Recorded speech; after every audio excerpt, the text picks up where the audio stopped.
You don't always want to shake people's hands at church, or in general. There's a few verses in the Bible that actually says only a fool shakes hands with another man.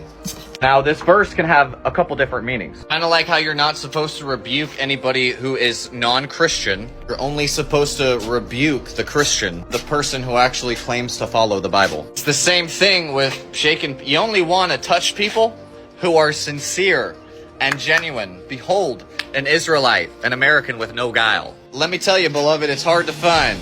Not impossible, hard to find. So if you've been shaking people's hands, maybe you could just switch it up and be like, hey brother, dab me on up till I know you. Let me tell you, if I had known that when I was younger, I would have saved a lot of time and I would have avoided a lot of negative energy. Because when you're shaking people's hands, you're essentially transferring your energy. And remember, I hate to be a broken record, but the lesser will take from the greater in every situation and scenario in life, Hebrews 7:7. Which is also, to be honest, why I don't want my kids around most people in the church or most people in general. My babies, homeschooled, they ain't going into none of that public stuff. I don't want nobody touching my kid. I don't want anybody around my kid, basically, other than my wife for the first 10 years. And these are the lessons that we learn after we learn the truth. It's just the way that it is. You don't want to be touching everybody.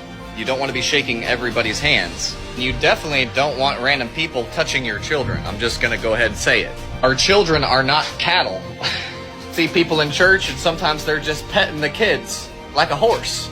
So I'm not trying to sound like the touch Nazi. Just saying is most of the time that we meet up and we greet each other, it is vanity. Most of the time we go to church, it's vain. Pretty much the majority of all the lessons that we've been taught from Pastor Porkchop have been lessons of vanity. That's how you end the insanity. First, it's going to take the man in me and you. So get healthy, wealthy, and wise. Get the Health Bible at jacobslink.com. Everything that you need.